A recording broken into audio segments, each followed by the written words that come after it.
We are going to take a look at a new study. You know, you keep hearing that CBD oil is being put in everything to treat anything, right? Well, now they're saying it could be used to combat addiction, specifically opioid addiction. What do you think? Is it hopeful? They just feel so defeated, so in this place of I am nothing, and they've accepted that, and that hurts. David Bessie says heroin addiction took over his life. You know, my parents completely cut me off. Then he hit rock bottom. One night, I tried to commit suicide, and it was rough. This state of affairs is begging us to look at other options. Options like CBD.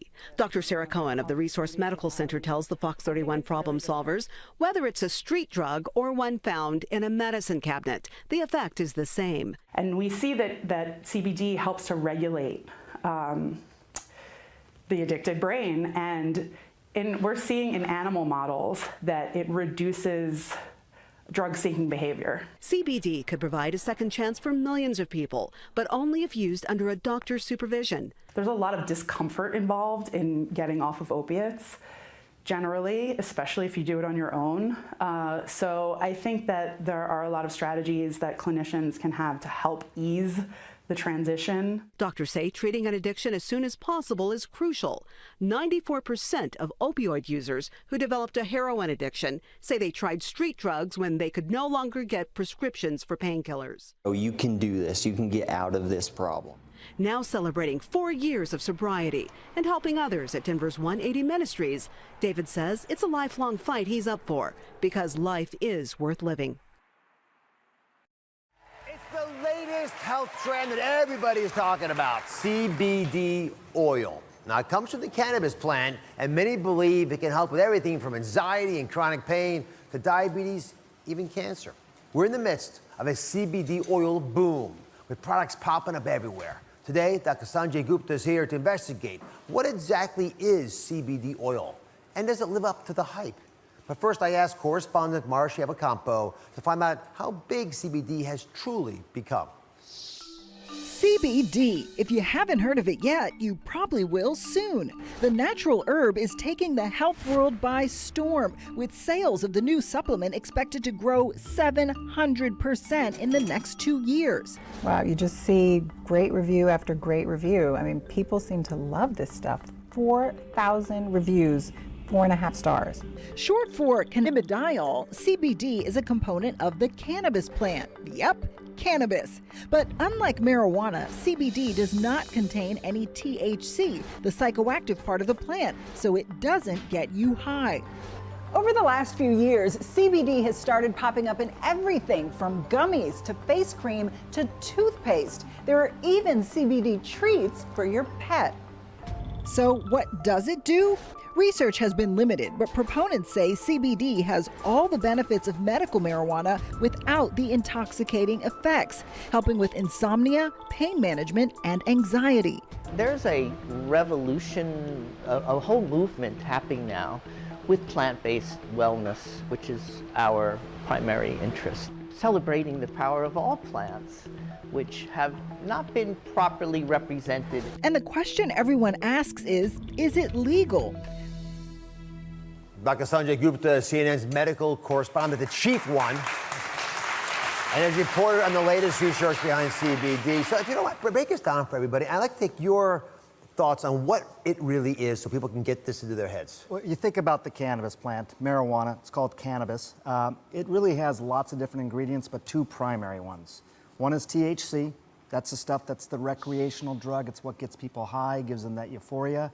And there's CBD, which is cannabidiol. It's something that doesn't cause a psychoactive component. It's believed to be a medicine. It's been used as a medicine in decades past, and it's getting this resurgence, as you just heard. So just to be clear, we've talked about medical marijuana in the past. This is not that, right? CBD oil is being sold all over the place. You take the plant and you can pull out certain components of it. So you're just, in this case, you're pulling out the CBD component and you're just using that. And therefore, you're not getting all those other effects that people often associate with marijuana. Which is why I think 47 states so far have said right. we're okay with it. How is the medical community using CBD oil? This is fascinating to me. I mean, if you would have asked this question 5 years ago, it would have basically been crickets. Nobody was really talking about it. Within the last 5 years, you had a medication that was sort of known colloquially as Charlotte's Web. It was for this little girl who had seizures that just could not be treated by all these different medicines she took. Her mom essentially started taking CBD herself in her kitchen sink and giving it to her daughter. That is what was known as Charlotte's Web. Within 5 years, it's gone from being that idea to now an FDA-approved drug in this country. That's fast. That's never really happened that quickly. The government has approved one CBD oil for one indication. Yes, and this is from the plant. This isn't synthesized in some lab. This is CBD that's actually coming from the plant, from the botanical. So that's a big deal. You actually now have something that's been considered illegal at the federal level, also part of an FDA-approved drug. That's what we're dealing with in this country. Can you guys wrap your heads around this? This is part of the disconnect, right? The federal government says it's not legal. 47 states say it is. Kids with seizures are being treated. I mean, and that's the why FDA says, yes, we'll approve it. Yeah. But still at the federal level, it's illegal. What is starting to gain more traction, I think, really is what's happening with opioids in this country. What they found, Dr. Oz, was that in several states that had approved CBD legislation, they saw their opioid prescriptions start to go down. So that's an area the medical community is really, really focused on. CBD produces so many effects throughout the body based on the fact it can bind to receptors in so many of our different organs, right? Places as far away as the intestinal tract and your arm and your spinal column, up into your brain. And that's why people say it helps them alleviate pain, right? Maybe help with seizures. It's a pretty serious problem for a lot of folks. Anxiety, pretty common problem that we don't want to treat if we don't have to. Even withdrawal from medications, maybe even the opiates that Sanjay mentioned. Okay. But think about that. People think it can do so many things because of the CBD oil that is in there. It's touching so many parts of our body. And I love your thought that we evolved as a species because we had access to these natural plants, and they understandably can affect us. That's right, and the receptors started to evolve in our body as well. We even started making our own form of CBD in our body. But sometimes it's not enough, just like other things aren't enough in our body, and that's why some people seem to get benefit. So the question then becomes, do they work? So there are products of CBD oil, which again, you saw the theoretical argument you just made, but these products are popping up everywhere, and some of these are everyday items that you can buy. I have a bunch in front of them. Again, Sanjay and I don't sell anything in this space, but they're shampoos, they're supplements, they're gummies, they're muscle soothing creams. They're even products with your pets, as you saw from Mara's report. So when you look at this, Sanjay, and you realize as a clinician how complicated CBD could be, how do you decide which of these might work? Well, it's interesting. I'll tell you this, I think, in part from a physician's perspective. First of all, I think that there's a legitimate medicine in here. I think we're talking about something that could actually really help people. And I worry a little bit when you start to see products like this that it could minimize the importance of what CBD could do for people, because I don't know what these products are. I don't know what's in them. I don't know how much of anything is in them. I don't know if they would actually do anything. I mean, this is CBD shampoo. If I could get shampoo like Dr. Oz's, I'd probably use it. But other than that, I covet your hair. You should know.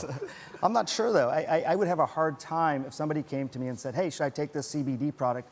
As much reporting as I've done on it, I would still have a hard time, saying it's a good idea. So the FDA is in charge.